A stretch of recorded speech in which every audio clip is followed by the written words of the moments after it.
Sagicor Bank, supporting businesses with guidance and services to create the recipe for success. The Time by Sagicor Bank is... Sociologist warns of long-term impacts of population decline. Health alert, hand, foot and mouth cases on the rise in Westmoreland. A life of service comes to an end. Former PNP stalwart Dean Peart has died. And in Small Biz, Big Dreams, one entrepreneur is tapping into Jamaica's demand for natural products. Later on in sports, Jamaica's Stephanie Taylor basking in return to form with the bat.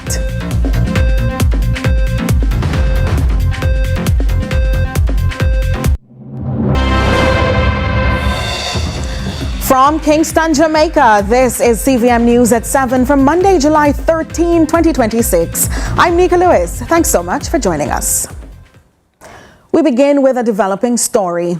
The controversial fatal shooting of a woman by a police constable in St. James back in May has been committed to the St. James Circuit Court. Constable Andrew Wilson, who was charged in relation to the May 17 shooting death of 45-year-old Latoya Bulgen in Granville, Montego Bay, had his case transferred from the St. James Parish Court today. This after prosecutors filed a voluntary bill of indictment, formally discontinuing proceedings in the lower court. Wilson remains on bail under existing conditions, and the matter is set to return on October 9. This marks a significant step in one of the most closely watched police-involved cases in recent months. Still with the JCF has been plunged into mourning again after losing a second police officer in a motor vehicle crash within days. 3 days after Constable Shavane Davey succumbed to injuries sustained in a motor vehicle crash along the Bustamante Highway in Clarendon, the force is now grieving the death of another lawman, District Constable Nathaniel McKenzie. McKenzie lost his life following a motor vehicle crash on June 9. The district constable succumbed to his injuries on Monday, July 13, while in hospital. The 36-year-old reportedly lost control of his motor vehicle and crashed into a wall along New Road in Clarendon. Meanwhile, when contacted for a comment on the latest fatal crash, commanding officer for the Clarendon Division, Senior Superintendent of Police, Shane McCullough, says the incident is a tragedy, but he declined further comment. In other news now, Jamaica may need to explore a family policy. That's the call from one sociologist this evening, amid reports that the country's birth rate continues to decline.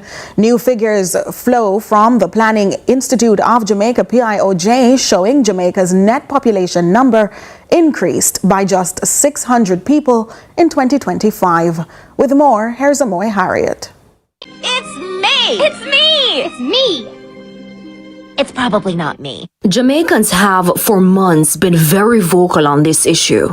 Rent high, food high, school fee high. Many young people are migrating or barely keeping up. So maybe Jamaicans aren't rejecting family. Maybe they're afraid to bring children into a life they can barely afford. Like, be so for real. You want women to have kids, but you're not putting in any policies, incentives, or programs that would make women want to have kids. According to the 2025 edition of the Economic and Social Survey Jamaica, which is a publication of the Planning Institute of Jamaica, PIOJ, there were 28,900 births in 2025 and an estimated 21,300 deaths, resulting in a natural increase of 7,600 persons. However, migration accounted for a loss of 7,000 individuals. This means the country's net population increased by just 600 persons at a growth rate of 0.0%. I haven't done any I would say scientific study, but the anecdotal evidence we have from just talking to young people is that their interests have somewhat shifted.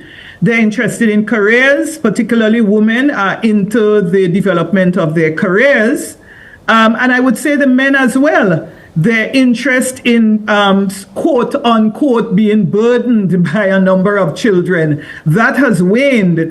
And so if they're having any children at all, it might just be one. Dr. Heather Ricketts is a sociologist. She's concerned that with a rapidly aging population and below replacement level fertility rates, Jamaica may soon need to import labor. Will we be able to furnish the labor market in the way that we need to. And if we can't, with the skills that we need, then we will have to import labor. And that has its particular challenges. You know, the country might not be happy to have to import labor, but this is something that we may have to consider. Also for consideration, she says, is for the government to address the high cost of education. The stakes are quite high to get children into what people deem to be the best schools, and they will spend significant amounts of money to be able to do so. And when young people or people in general start calculating all of these costs, they say to themselves, you know what, maybe, we'll just have one child, or perhaps we're not going to have any at all. Now, Jamaica's falling birth rate has been on the national agenda for at least a year now, but talks have yet to translate into much improvement. Dr. Ricketts believes the answer starts with a government-backed family policy. I think as a society, I want to say that we need to invest more in family building. The family is the bedrock of our society and any society. And we will have to ensure that families are stronger financially and also socially. And so we perhaps need to start looking at family policy. And that's something that some of us here at the UWI in the Faculty of Social Sciences are putting our minds to. Amoy Harriet, CVM News. Elsewhere in the news, Member of Parliament for Central Westmoreland, Dwayne Vaz, has resigned as the People's National Party's shadow spokesman on roads and works. The announcement was made at the weekend by the PNP, which said it stands firmly behind the decisions made by the MP. According to a PNP media statement, the decision follows discussions with opposition leader Mark Golding. Vaz has decided to focus on his constituency responsibilities and will no longer serve as shadow spokesman on roads and works. The PNP says it respects his decision and thanked him for his service in the role. Speaking on Lead Story moments ago, the Member of Parliament for Central Westmoreland broke his silence after his resignation. Resigning from the spokesperson position was to give me some more time to concentrate on the constituency and to concentrate on Region 6. It was nothing contentious. There were no arguments as what people are trying to portray with the party leader. There was no serious disagreement. So we spoke, and as I said, I came to that conclusion for myself that I think that was best for me and best for the party at this point in time. Resigning from the spokesperson position. When asked whether his resignation was linked to sexual harassment allegations made by PNP councillor Julian Chang earlier this year, or an assault charge arising from an alleged altercation in Savlamar, Vaz had this to say. You are not the subject of a police investigation involving this Julian Chang matter. That's not happening. I'm not, and I was never a subject of an investigation with regards to that. From day one, whatever arguments came up, I dismissed them. The party was in the process of investigation. So there is nothing to charge me for. And anybody who would have read into the messages that was there would have known that there's nothing to charge me for. In other news, Jamaica continues to mourn the loss of a man who devoted decades of his life to public service. Former Member of Parliament for Manchester North West, former Cabinet Minister, former Mayor of Mandeville and longtime Councillor Dean Alexander Peart died at the age of 77. Akeem Art has more. For many, Dean Alexander Peart was more than a politician. He was a familiar face, a calm voice, and a steadfast servant of the people of Manchester. His death has left a void not only within his family, but across a community he spent a lifetime serving. His loved ones say, while their hearts are heavy, they take comfort in knowing his legacy will long outlive him. He was a pillar, a mentor, and a strong foundation in our family. He was our main motivator for entering politics, and because he wanted to carry on the legacy of his work and the love he had for the people. That legacy, they say, was built not on title or status, but on compassion, humility, and his commitment to the people he represented. Ryan Peart, who now serves as councillor for the Spiritual Division, says his cousin earned the respect of friends and political opponents alike. He notes that even after stepping away from representational politics, Dean Peart never walked away from the people.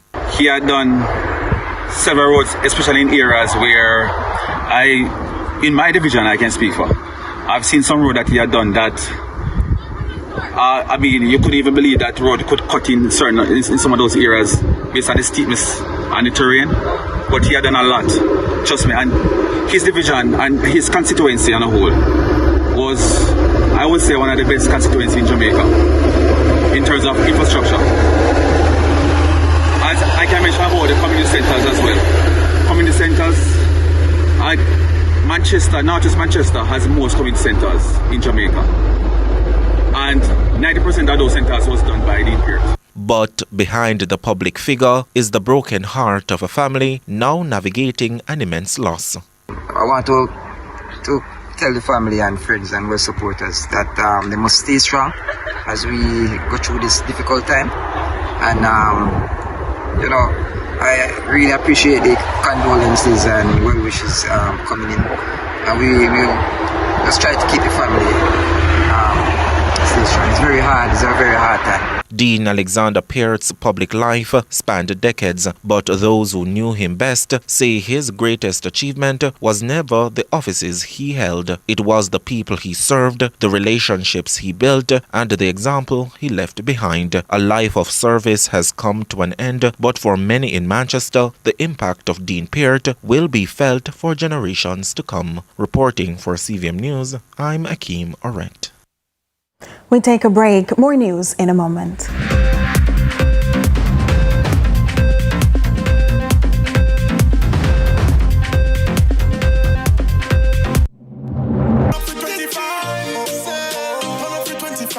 Could I drive out fresh in a MG ride with a staycation all inclusive flex? Yeah.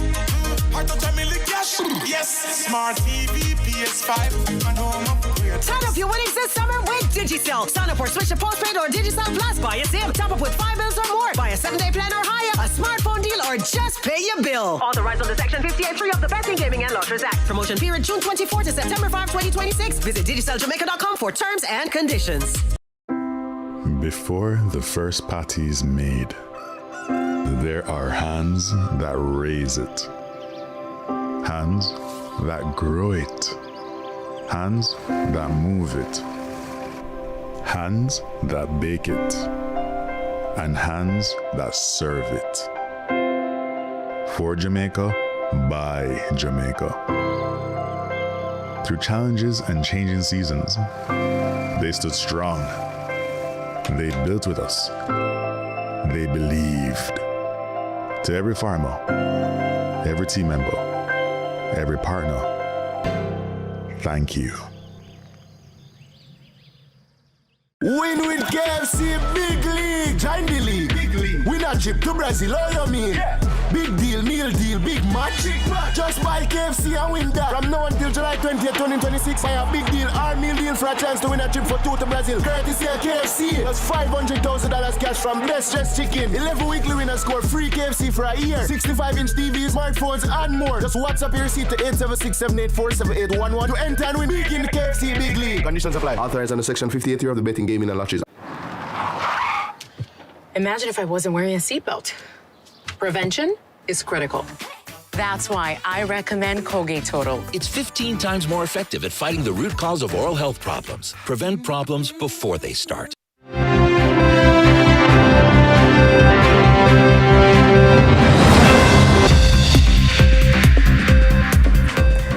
Thanks so much for staying with us. Continuing the news.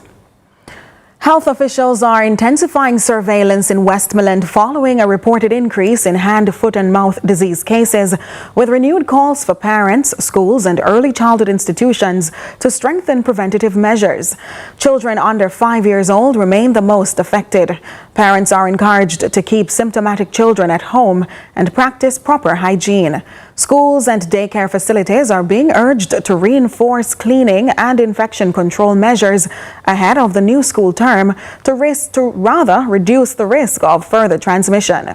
Hand, foot and mouth disease is a contagious viral illness spread through close contact and contaminated surfaces, with symptoms including fever, sore throat and blisters on the hands, feet and mouth. 9 months after Hurricane Melissa hit Jamaica, efforts to rebuild the most affected areas of the country are still underway. With citizens still displaced and roads remaining in need of repair, the government says it's hard to work at plans to transform the country. Akeem Art has the details. The Recovery and Rebuild Jamaica Expo saw scores of individuals who are planning their contributions to rebuilding Jamaica. Speaking at the expo at the weekend, Works Minister Robert Morgan highlighted some of the government's plan to improve road infrastructure in the corporate area. There's also the special CAPEX program, which is basically a program where we are building out a significant amount of road infrastructure, especially in the corporate area. We're building a new entrance to Portmore. We are going to be starting Arthur Wynne, Tom Redcom and South Camp Road before the end of the year. We're going to also be doing East Kings House Road and several other major infrastructure such as the Health Main Road. This comes up to about $10 billion. Every single CAPEX contractor is a local company. The Works Minister also highlighted the government's Accelerated Bridge program, which is to see 55 climate-resilient bridges built across the island, with about 21 of that number planned for Western Jamaica. Of the 55 bridges that we're building out under the Accelerated Bridge program, approximately 21 are going to be in Western Jamaica. And I can just name some of them for you. In St. James, we're building 10 bridges. And this has to be done in the next 2 years. Johns Hall Bridge, Patos Bridge, Black Chute Bridge, Crooked Spring Bridge, Sunderland Bridge, Latium Bridge, Duckett's Bridge, Retrieve Bridge, Seven River, and that's just in St. James. In Hanover, we're going to be doing the Riley Bridge, Guinea-Corn, Akinash, Woodside Network. And in Westmoreland, we have First Bridge, Jackass Bridge, Quashi Bridge, and St. Elizabeth, we have Windsor, Wise, Johns River, hopefully I pronounced that properly, Black River Bridge and Pedro Bridge. Minister Morgan added that the ministry is working to build local capacity so that Jamaica can become more self-sufficient in delivering major infrastructure projects. Our objective is therefore not simply to create work for contractors. It's to build an institutional capacity within the society where we can then become self-sufficient in building out these enterprise projects. I wish that in a few years, a local contractor could build the equivalent of the perimeter road. They would have the cadre of engineers, they will have the financial wherewithal, and they will have the project management expertise to manage a project of $300 million US. We're not there yet, but the government is not going to stop until we get there. Akeem Art, CVM News. Meanwhile, the Jamaica Constabulary Force says agricultural crimes are no longer limited to predial larceny and petty theft, with some offences now linked to organized criminal networks. And its Agricultural Protection Branch is revealing it has secured approximately 480 convictions during its first year of operation. CVM's Khadijah Smith tells us more. What may appear to some as simple predial larceny has become a much bigger challenge for law enforcement. As the police's Agricultural Protection Branch marks its first year of operation, the JCF says the unit is focused on disrupting criminal activity affecting Jamaica's agricultural sector.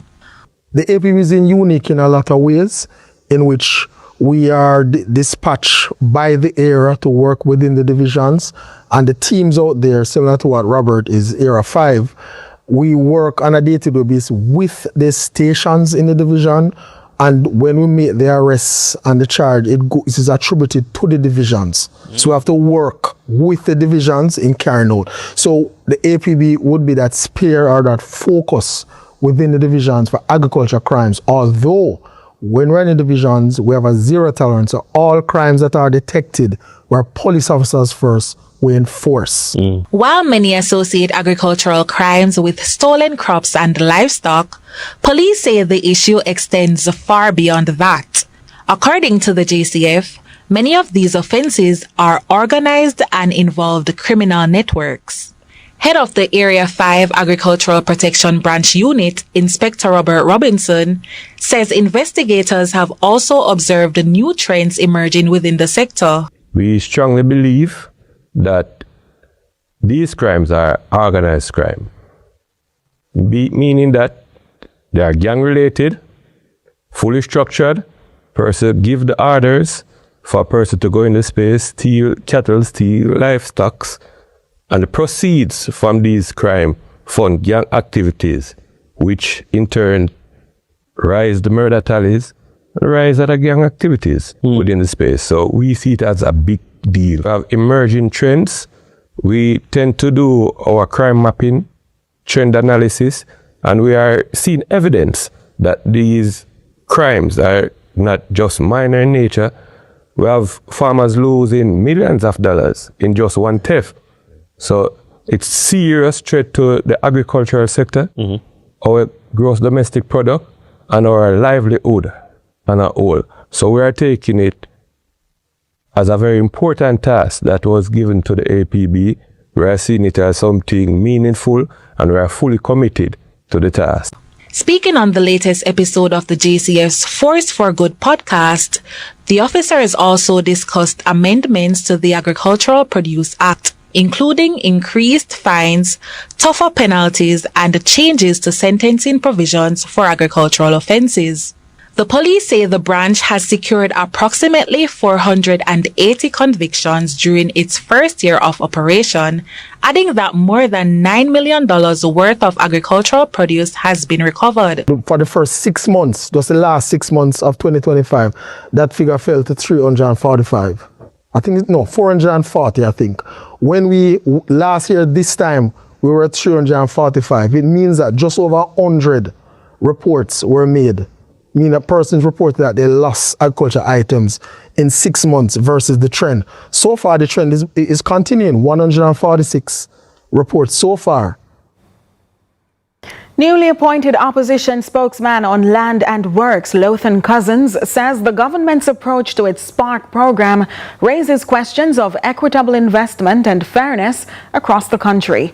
Phase 2 of the $25 billion Spark program was recently announced by the government and is designed to focus on the country's main road network. Crystal Williams tells us more.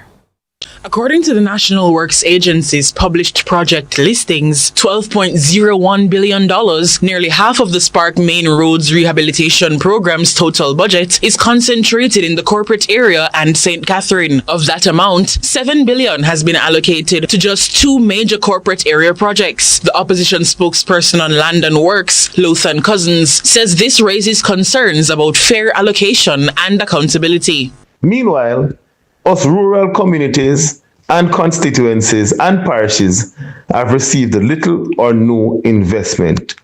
St. Elizabeth, for example, has received no allocation under this program, despite the fact that St. Elizabeth was significantly affected by Hurricane Melissa. In the words of Mr. Cousins, the mandate of the newly established National Reconstruction and Resilience Authority, NARA, is centered on long-term climate resilience and specialized reconstruction, adding that it was never intended to replace the government's responsibility to provide equitable funding for road rehabilitation through national programs such as Spark. Mr. Cousins rejected any suggestion that responsibility for these communities should fall to the authority. Now, he says another concern is that the program only caters to 170 kilometers of roads. That is 3.4% of the 5,000 kilometers of road under the NWA's supervision and management. We are calling on the government to publish the full project selection methodology. Mr. Cousins says the government describes their allocation process as data-driven. As such, the selection methodology should be made available to the public. He says this will facilitate open dialogue among decision makers. Jamaica deserves to know how these projects were selected and why some areas received multiple major allocations while others were totally left out. Members of Parliament need to be included in the decision-making process to ensure that Spark is well implemented and benefits all Jamaicans. Crystal Williams reporting for CVM News. To a CVM News follow-up now, opposition spokesman on education Damian Crawford is describing as flawed the Education Ministry's presentation of the statistics for the recent primary exit profile PEP results. As we hear in this report, the opposition spokesman says the PEP results presentation is a breach of trust and a manipulation of statistics. I have an issue with a Ministry of Education that seeks to build a narrative more than a nation.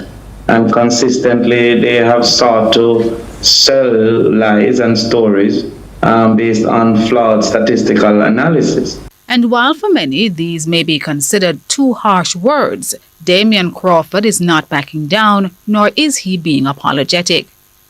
For him, the Education Ministry's suggestions that there are improvements in this year's PEP results when compared to last year's is questionable. It is a serious indictment because you'd have heard them trumpet on multiple occasions that we have opened all the schools. What they have not told us is that many of those schools are having the children come twice per week and in some cases 3 times per week. What they have not told us is that many of those schools are ending half of a day. And so therefore to just say that, we are reopened, it doesn't indicate the learning loss that we're facing and by extension does not capture the number of students that would need intervention despite the physical school being open. These are realities that have not been communicated by the ministry.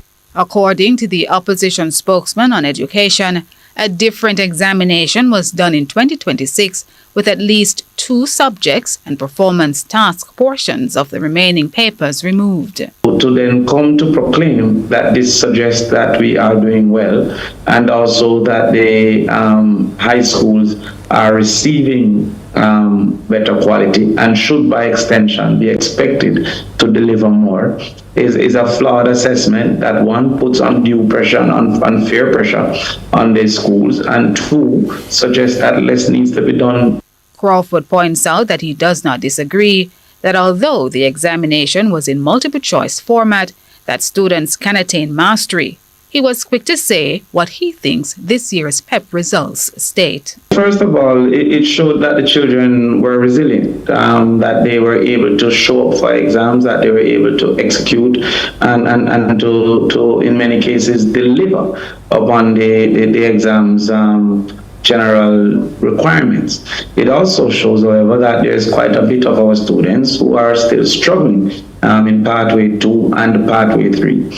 And sometimes when we use the percentages, it seeks not to represent the fact that there are thousands that would be, for example, if 32% failed, it would have been almost 9,000 would have not been achieving basic proficiency. So because there is an inability to compare with previous years, we can't judge if the ministry's interventions are working. However, what it also continued to show is that we still have too many of our persons that are not doing well. Marjorie Gordon, CVM News.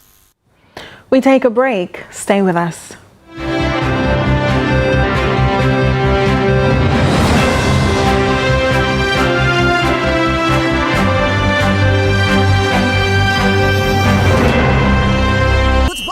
Don't just watch the action, be part of it. With Chris and Charles' Score Big Loan Promotion, upgrade your TV, plan that trip, or handle what matters most, fast and easy. And here's the best part. Every loan gives you a chance to win one of 3 58-inch smart 4K TVs. So while your favorite team scores on the field, you could be scoring big too. Promotion runs May 11 to July 20, 2026. Visit any branch or Chris and Charles for details. Conditions apply. Authorized under Section 58.3 of the Betting, Gaming and Lotteries Act. Score big this football season on and off the field. For the moments that are best enjoyed with your hands. Enjoy them with a KFC Big Deal or Big Bucket. KFC, it's finger licking good. The time by KFC is 7:30. Courts presents their 2026 All-Range event. Be inspired at all Courts stores nationwide. Come see what's new in everyday furniture and appliances. Up to $43,000 off major appliances. Up to 30% off furniture. Smart TVs starting at just $24,999. Be inspired at the Courts 2026 All-Range event. Affordable convenience for your home. Only at Courts. Bringing value home. Offer ends July 31st, 2026. Conditions apply. Win KFC Big League. Join the league. Big league. Win a trip to Brazil, all you mean? Yeah. Big deal, meal deal, big match.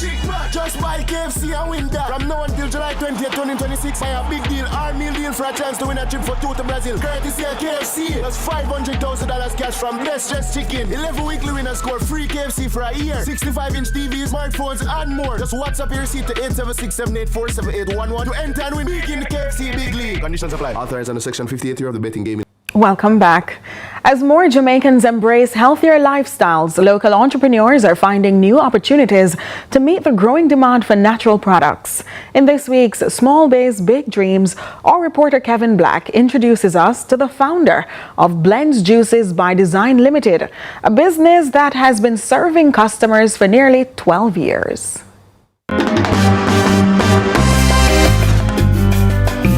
This time on Small Biz, Big Dreams, we meet some new friends who specialize in juice blends. This is Small Biz, Big Dreams.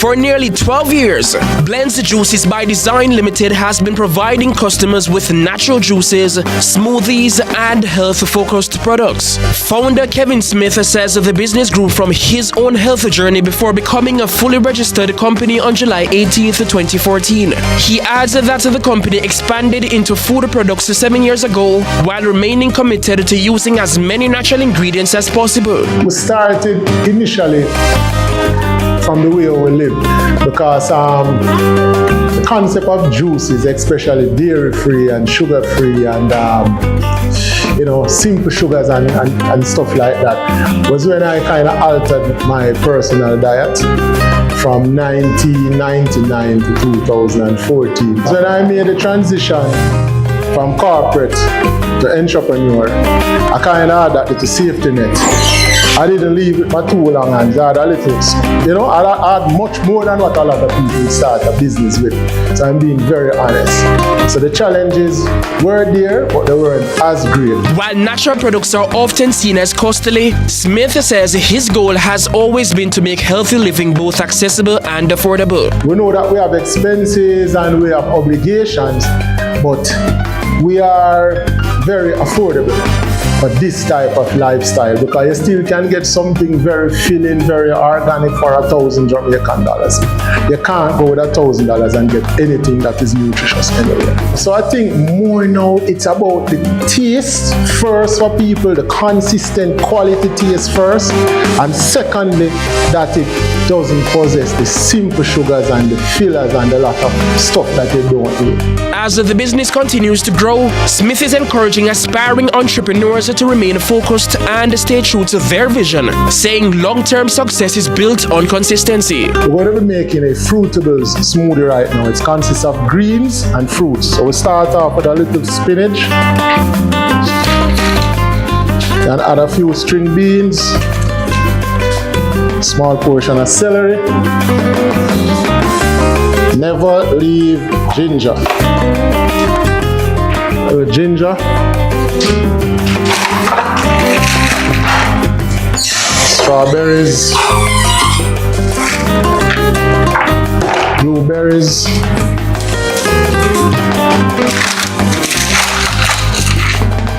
Peach, pineapple. This is actually one of my favorite blends.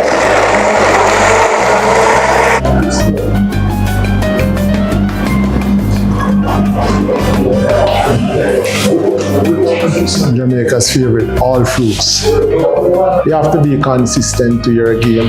You have to be consistent when you're making profit. You have to be consistent when you're not making profit. You have to be consistent even when you're losing money with the product that you're trying to put out on the market.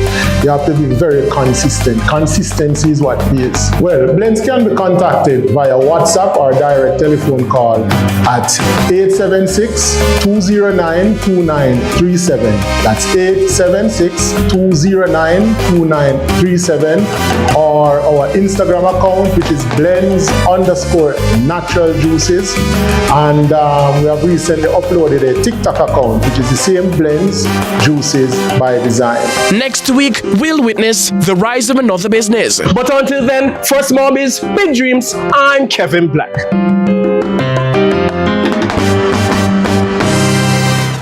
It's now time for regional and international news with Akeem Aret. We begin with news in the region.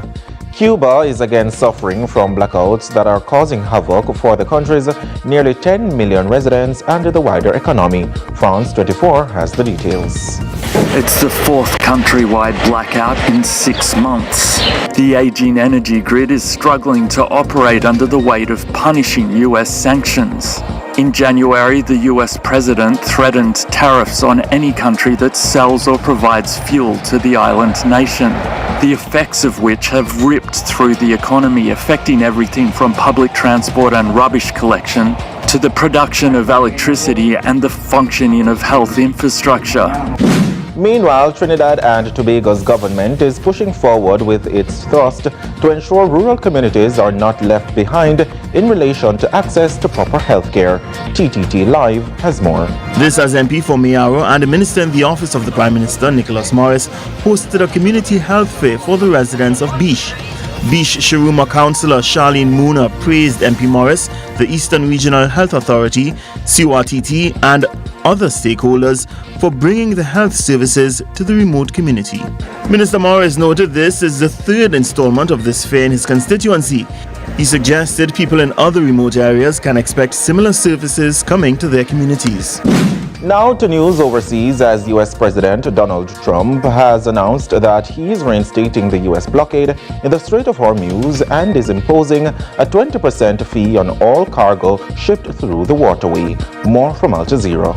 We are reinstating in all capital letters the Iranian blockade, so named because it is only stopping Iran's ships or customers from entering or leaving, and that implies the Strait of Hormuz. There's also this question about whether the U.S. can legally impose any tariffs on countries that it is assisting throughout this process, because another part of the MOU was the Iranians would not charge any vessels for transiting the strait for the 60 days of the MOU, implying that the Iranians would be able to then charge tolls or tariffs after that 60-day period. And that's it for regional and international news. I'm Akeem Aret. It's now time